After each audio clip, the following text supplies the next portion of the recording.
मार्गस्य नेतारं वेतारं कर्मयोगव्रतां ज्ञातारं विश्वतत्त्वानां वन्दे तद्गुणलब्धये। पंच परमेष्ठी भगवान की जय।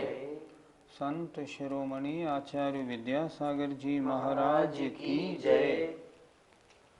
पिछली पाठशाला में एक विषय आया था कि भरत और ऐरावत इन दो क्षेत्रों में उत्सर्पणी और अपसर्पणी इन छह कालों के द्वारा आयु, बल, अवगाहना आदि में वृद्धि और ह्रास होता है।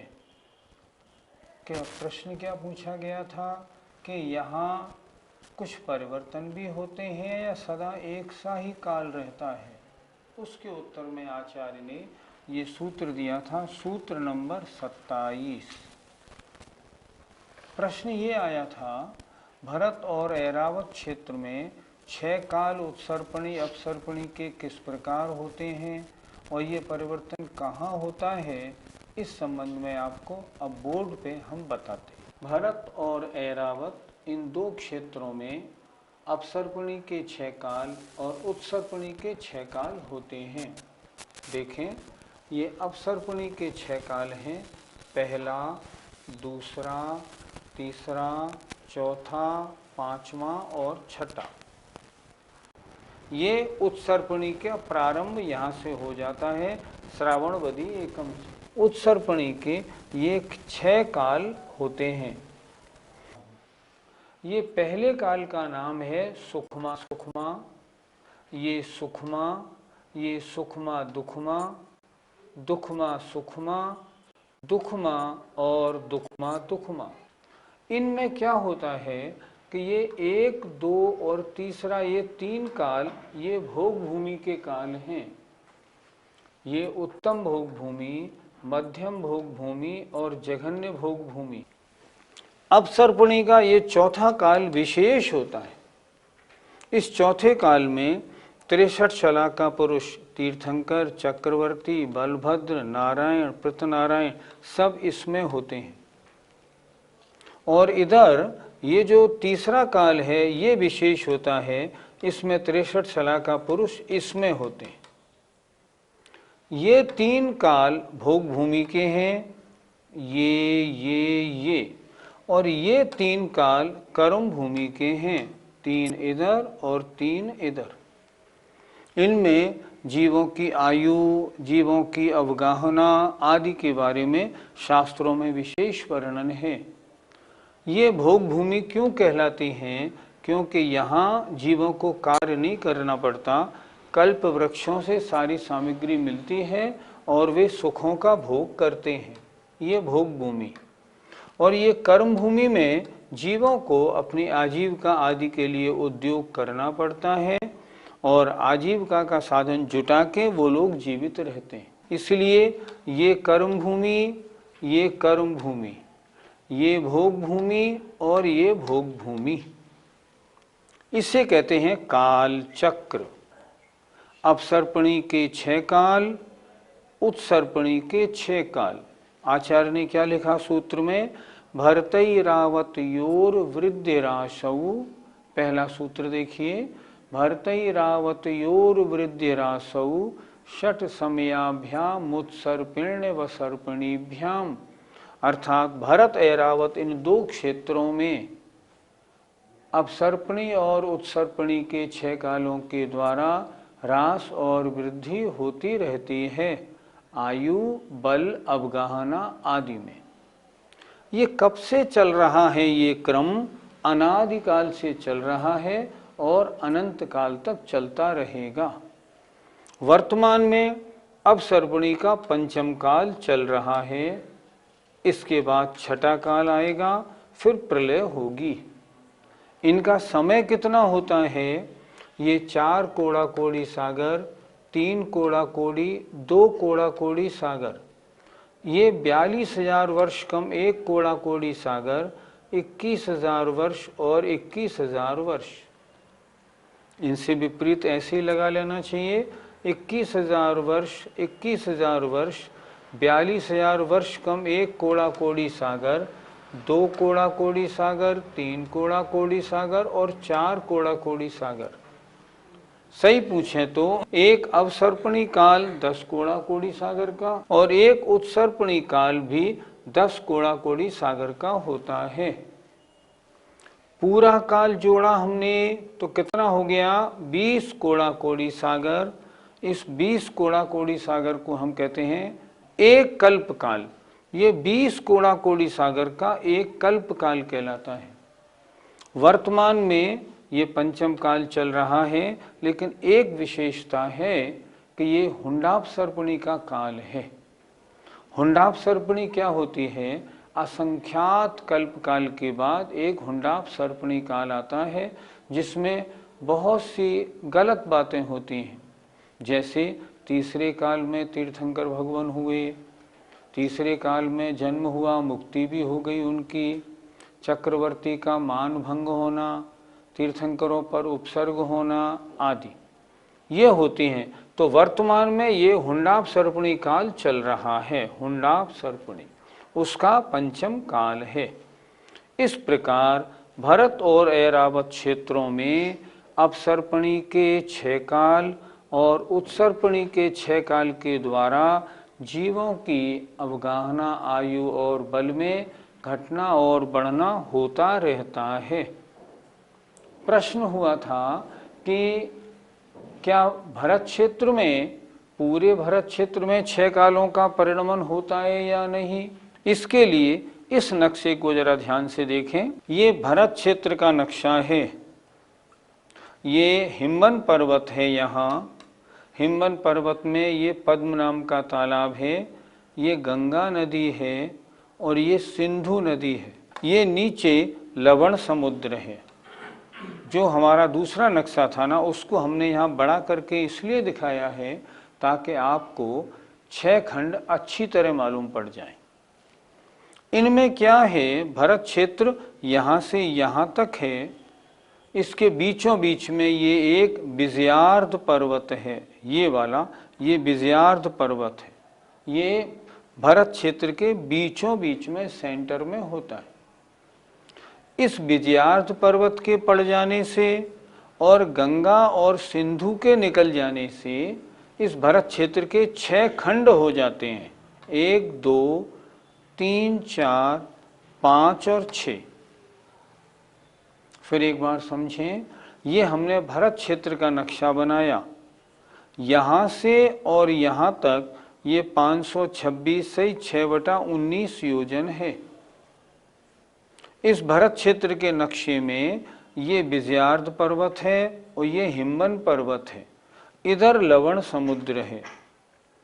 अब इस पद्म तालाब से ये गंगा नदी निकली और ये सिंधु नदी निकली। गंगा और सिंधु नदी और विजयार्ध पर्वत के द्वारा इस भरत क्षेत्र के 6 खंड हो गए। आर्यखंड 1 है, म्लेच्छ खंड 5 हैं, 3, 4, 5। हम वर्तमान में कहाँ हैं? हम वर्तमान में इस आर्यखंड में हैं। पूरी दुनिया, अमेरिका, इंग्लैंड, चीन, जापान, सब इस समय इस आर्यखंड में है। इसके अंदर पूरा विश्व आता है। ये हमें दृष्टिगोचर नहीं होते। विशेष बात, इन 5 म्लेच्छ खंडों में जो 6 कालों का परिवर्तन होता है वो नहीं होता। इनमें तो चतुर्थ काल का ऊपर से नीचे तक उतना ही चलता रहता है, लेकिन 6 काल रूप इनमें परिवर्तन नहीं होता। 5 म्लेच्छ खंडों में पहला, दूसरा, तीसरा काल, भोग भूमि और कर्म भूमि, ये सारा आर्य खंड में होता है, म्लेच्छ खंडों में नहीं होता। एक बात जरा और समझ लें, कहते हैं चक्रवर्ती 6 खंडों को जीतता है, तो 6 खंड कौन से हैं? ये 6 खंड हैं। भरत क्षेत्र के चक्रवर्ती हुए थे महाराजा भरत, उन्होंने इन 6 खंडों को जीता था। लेकिन जो नारायण प्रतनारायण होते हैं वो इन 3 खंडों को नहीं जीतते, वो तो 1 2 3 इन 3 ही खंडों को जीतते हैं बस। इसलिए वो अर्धचक्री कहे जाते। ये आधे चक्रवर्ती हैं। चक्रवर्ती 6 खंडों को जीतता है, इन्होंने मात्र 3 खंड ही जीते हैं। इस पर्वत का नाम क्या है? विजयार्ध, विजय अर्ध। यहां तक चक्रवर्ती आदि की आधी विजय मानी जाती है। 3 जीत लिए तो आधी विजय हो गई, नाम पड़ा विजयार्ध। नाम भी तो बड़े मतलब वाले होते हैं। इस तरह ये 6 खंड हैं। एक प्रश्न और भी देख लें, चक्रवर्ती जब 6 खंडों को जीत लेता है तो अपना नाम लिखने के लिए वृषभाचल पर्वत पर जाता है। वो वृषभाचल पर्वत कहाँ पे है? वो यहाँ, ये वृषभाचल है, ये म्लेच्छ खंड में है। ये वृषभाचल म्लेच्छ खंड में है। चक्रवर्ती जीत के यहाँ पहुँचता है, यहाँ अपना नाम लिखता है। इस तरह आज हमने क्या देखा कि भरत और ऐरावत क्षेत्रों में जो 6 कालों के उत्सर्पणी और अपसर्पणी के द्वारा घटना और बढ़ना होता है, आयु बल अवगाहना आदि में, वो इस प्रकार होता है। भोग भूमि और कर्म भूमि, ये पूरा हमने समझा। और हमने ये भी समझा कि ये षटकाल रूप परिवर्तन ये सिर्फ आर्य खंड में होता है, म्लेच्छ खंडों में नहीं होता। और हमने ये भी समझ लिया कि भरत क्षेत्र के 6 खंड विजयार्ध और गंगा और सिंधु नदी के कारण होते हैं। उनमें 5 म्लेच्छ खंड हैं और 1 आर्य खंड है।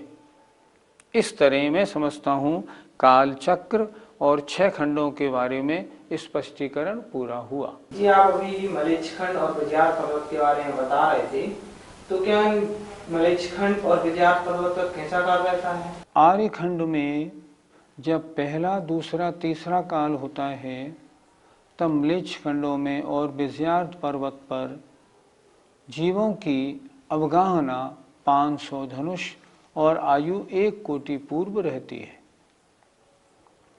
जब भरत क्षेत्र के आर्य खंड में चौथे काल में जीवों की अवगाहना 500 धनुष से घटती घटती घटती 7 हाथ तक आती है, उस समय म्लेच्छ खंडों में और विजयार्ध पर्वत के ऊपर भी 500 धनुष से घटती घटती घटती 7 हाथ तक आती है।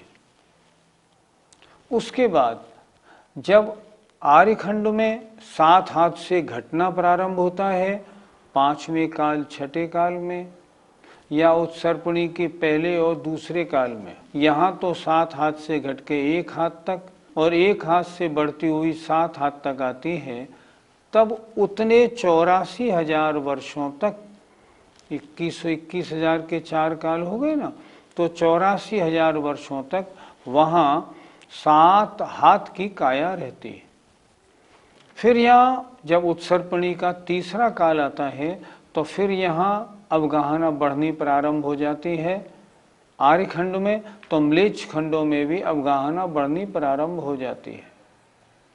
उत्सर्पणी काल के पहले दूसरे काल में तो दूसरे काल के अंत में 7 हाथ हो गई, उसके बाद तीसरे काल के अंत में 500 धनुष की अवगाहना हो जाती है। यहाँ भरत ऐरावत में, म्लेच्छ खंडों में विजयार्ध पर्वतों पे भी 500 धनुष की अवगाहना हो जाती है। इसके उपरांत यहाँ फिर जघन्य भोग भूमि प्रारंभ होती है, शरीर और बढ़ने लगता है, 1 कोस, 2 कोस, 3 कोस, लेकिन वहाँ अवगाहना नहीं बढ़ती, वहाँ 500 धनुष की अवगाहना रहती है। कितने समय तक? उत्सर्पणी के चौथे, 5वें, 6ठे तीनों भोग भूमि के कालों में, और अपसर्पणी के पहले, दूसरे, तीसरे तीनों भोग भूमि के काल में, अर्थात 9 और 9 18 कोड़ा कोड़ी सागर तक वहाँ 500 धनुष की अवगाहना और 1 कोटि पूर्व आयु वाले मनुष्य होते हैं। इसीलिए तो जैसा यहाँ चौथे काल में चक्रवर्ती आदि का घटता बढ़ता हुआ शरीर था, उसी तरह म्लेच्छ खंडों में और विरजात पर्वतों पर उसके समान ही अवगाहना रहती है। इसीलिए चक्रवर्ती की 96,000 रानियों में 32,000 रानियां आर्यखंड की, 32,000 म्लेच्छ खंड की और 32,000 विरजात पर्वत से आती हैं। क्यों? क्योंकि तीनों जगह समान अवगाहना, समान आयु और समान शक्ति चलती है। इस कारण क्या तात्पर्य हुआ? सभी म्लेच्छ खंडों में और विरजात पर्वत के ऊपर 500 धनुष से ऊंची अवगाहना और 7 हाथ से धनुष अवगाहना नहीं होती। चौथे काल का घटता बढ़ता वाला क्रम वहाँ हमेशा बना रहता है। चौथे काल से नीचे नहीं जाता, चौथे काल से ऊपर नहीं होता, ऐसा वहाँ हमेशा रहता है। म्लेच्छ खंडों में भी ऐसा ही होता है। शेष भूमियाँ, शेष क्षेत्रों में क्या होता है? भरत और ऐरावत क्षेत्र की बात तो आपने बता दी। अब शेष क्षेत्र जो बचे ना, और हेमवत, हरि, विदेह, रम्यक, हिरण्यवत, इनमें क्या होता है? तो आचार्य अगला सूत्र लिख रहे हैं, ताभ्यामपरा भूमियो वस्थिताः, ताभ्यामपरा भूमियो वस्थिताः, ताभ्यामपरा भूमयो वस्थिताः, ताभ्यामपरा भूमयो वस्थिताः। अर्थ देखें, ताभ्याम उन दोनों के, अपरा माने अलावा, भूमियो माने अन्य सभी भूमियां अर्थात क्षेत्र, अवस्थिताः जैसे के तैसे रहते हैं। अवस्थित माने उनमें कोई चेंज नहीं होता, जैसे के तैसे रहते हैं। फिर एक बार देखें, ताभ्याम उन दोनों के, अपरा माने अलावा, अन्य भूमियां अवस्थिताः बिना किसी परिवर्तन वाली अर्थात जैसी की तैसी रहती हैं। अर्थात हेमवत, हरि, विदेह, रम्यक और हिरण्यवत क्षेत्रों में काल का कोई परिवर्तन नहीं होता है। अब प्रश्न ये रहता है, जिन क्षेत्रों में काल परिवर्तन नहीं होता, उन क्षेत्रों में मनुष्यों की आयु वगैरह कैसी रहती है?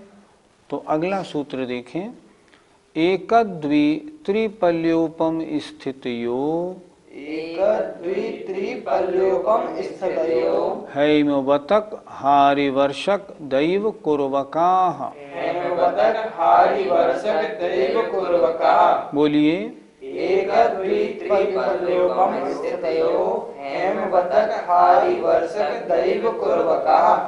सूत्र का अर्थ देखें, 1, 2 और 3 पल्योपम पल्य स्थितियों स्थिति वाले होते हैं। कौन? हैमवतक हेमवत क्षेत्र वाले, हारिवर्षक हरि क्षेत्र वाले और दैव कुर्वकाः देव कुरु वाले। अर्थात हेमवतक हेमवत क्षेत्र में जो जीव हैं उनकी आयु 1 पल्य, हारिवर्षक हरि क्षेत्र वालों की 2 पल्य और देवकुरु वालों की आयु 3 पल्य होती है। हमेशा होती है? हाँ, हमेशा होती है, इसमें कभी परिवर्तन नहीं होता। अर्थात और अच्छी तरह समझ लें, हेमवत क्षेत्र में जघन्य भोग भूमि, हरि क्षेत्र में मध्यम भोग भूमि और देवकुरु में सदैव उत्तम भोग भूमि हमेशा रहती है, अनादिकाल से है, अनंत काल तक रहेगी। इनमें काल का परिवर्तन नहीं होता। पंडित जी, आपने जो अभी क्षेत्रों के नाम बताए 7, उनमें ये देवकुरु तो आया नहीं, तो फिर ये देवकुरु कौन सा क्षेत्र हुआ? देवकुरु की जानकारी आपको हम नक्शे पे देते हैं। आइए देखिए, ये बीच वाला हिस्सा ये पूरा विदेह क्षेत्र है। विदेह क्षेत्र में ये सुदर्शन मेरु है। इस सुदर्शन मेरु के इतने हिस्से में, ये जो हिस्सा दिया हुआ है, इस हिस्से में आप ये और ये दो गोल गोल क्षेत्र देख रहे हैं। ये नीचे वाला क्षेत्र ये देवकुरु है और ये वाला क्षेत्र उत्तर कुरु है। ये विदेह क्षेत्र के एक हिस्से हैं। इनमें कर्म भूमि नहीं रहती। तो यहाँ क्या रहता है, इसमें लिखा है उत्कृष्ट भोग भूमि। ये उत्कृष्ट भोग भूमि रहती है। इसमें जो आपने पूछा ना देवकुरु क्या होता है, ये देवकुरु क्षेत्र ये क्षेत्र है जिसमें उत्तम भोग भूमि रहती है। जो सूत्र अभी हम हुआ था, जरा उसको भी हम थोड़ा समझ लें। उसमें क्या था, एक द्वित्रिपल्योपम स्थितियो हैमवतक हारिवर्षक दैव कुर्वका। हैमवतक मतलब ये हेमवत क्षेत्र, ये तो भरत क्षेत्र है। भरत क्षेत्र के बाद हिमवन पर्वत, अब इसके बाद ये क्या आया, हेमवत क्षेत्र। यहाँ कैसा रहता है, यहाँ जघन्य भोग भूमि हमेशा रहती है। लिखा है देखो, जघन्य भोग भूमि। इसके बाद महाहिमवन पर्वत, फिर ये आया हरि क्षेत्र। इसमें क्या रहता है, मध्यम भोग भूमि, हमेशा कोई चेंज नहीं। और विदेह क्षेत्र के इस हिस्से में ये उत्तम भोग भूमि है। इनमें जीव कैसे रहते हैं, उन्होंने लिखा ना, हेमवत क्षेत्र में 1 पल्ली की आयु वाले, हरि क्षेत्र में 2 पल्ली की आयु वाले और देवकुरु में 3 पल्ली की आयु वाले जीव रहते हैं। अब प्रश्न होता है, दक्षिण की तरफ के क्षेत्रों में आपने जघन्य, मध्यम और उत्तम भोग भूमि की चर्चा कर ली। अच्छा, उत्तर की तरफ क्या व्यवस्था है, तो अगले सूत्र में कहा गया है, देखें जरा, तथोत्तराः। बोलिए, संधि विच्छेद हमने किया, तथा उत्तराः। तथा माने उसी प्रकार, उत्तर में भी जानना। तथोत्तराः अर्थात जैसी व्यवस्था हैमवतक हारिवर्षक दैव कुर्वकाः हमने दक्षिण में बताई है, उसी प्रकार की व्यवस्था उत्तर में भी जानना। किस प्रकार जानना, आइए इसे नक्शे में देखते हैं। जिस प्रकार दक्षिण में हमने ये भरत क्षेत्र कर्म भूमि बताई थी, और ये जघन्य भोग भूमि, ये मध्यम भोग भूमि, ये उत्तम भोग भूमि। उत्तर में चले ना तो ये उत्तम भोग भूमि, रम्य क्षेत्र मध्यम भोग भूमि, हिरण्यवत क्षेत्र जघन्य भोग भूमि है और ये कर्म भूमि है। तथोत्तराः जैसा हमने इधर बताया है उसी प्रकार इधर भी जानना। अर्थात उत्तर में भी ये उत्तम भोग भूमि 3 पल्ली की आयु, मध्यम भोग भूमि 2 पल्ली की आयु और हिरण्यवत क्षेत्र में 1 पल्ली की आयु वाले मनुष्य और त्र्यंच रहते हैं। आज की पाठशाला में हमने क्या क्या समझा, हमने पूरा काल चक्र समझा, कैसे पहला, दूसरा, तीसरा, चौथा, पांचवा, छठा काल अपसर्पणिका और उत्सर्पणिका होता है, प्रलय कैसे होती है, अपसर्पणी के चौथे काल में, उत्सर्पणी के तीसरे काल में 63 शला का पुरुष होते हैं, म्लेच्छ खंडों में विजयात पर्वतों पर कैसा वहाँ काल चक्र या कालक्रम कैसा रहता है, अन्य और क्षेत्रों में जघन्य मध्यम उत्तम भोग भूमि कहाँ रहती है, ये सब चर्चा आज हो गई दक्षिण और उत्तर की। शेष चर्चा अब अगले दिन करेंगे क्योंकि अब आपका समय पूरा हो गया। जय जय।